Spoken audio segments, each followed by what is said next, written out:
Hi, this is Adela Serrano. Welcome to Eckhart Yoga. This is just a very short preview of a longer class that I had made with Eckhart Yoga. It's called Sthira and Sukha. You could also probably find it if you look under Viparita Dandasana. To do this transition, going from Urva Dhanurasana to Viparita Dandasana, you have to be pretty warmed up. So the hip flexors need to be long, and you need to do a few shoulder openers before you go here. But I'm going to show it how I practice it at home, and I do this with 2 blocks. And the reason why I do that is because when I go to the Viparita Dandasana pose, it gives me a sense of direction. You know, if I press my elbows down to the floor and into the blocks, you will see how my chest lifts up.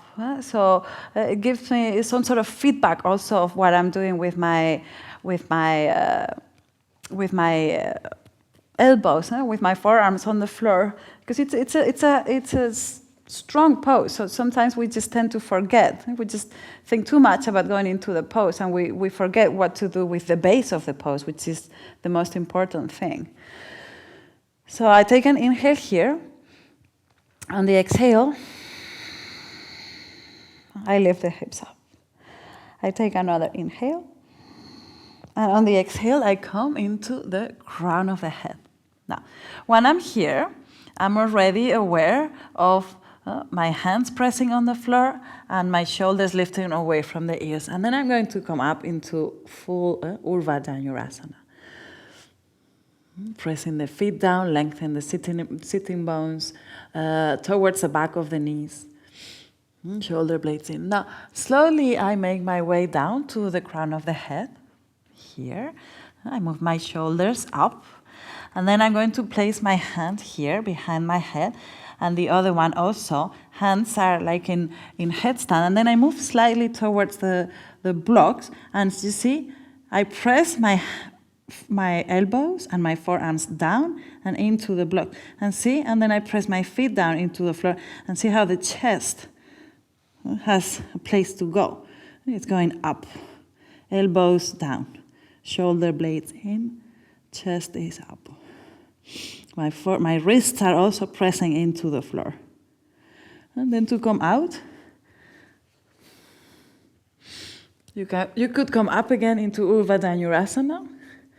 Then you can lift your head up and resting here with your hands onto your abdomen. A nice thing to do after you do these deep back bends is to take, once you're done with all your back bends, not before, you can hug your knees in, and then you can take a little twist to one side. This really releases the muscles at the lower back, just in case you you contracted them too much.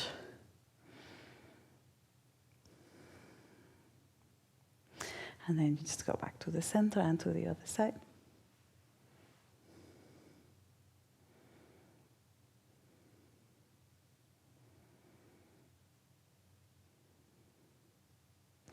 And then come back to the center, roll to one side, and come up to sit. So that was just a small preview of a long class leading into this peak pose. If you like to see that, please sign in into eckhartyoga.com. Thank you.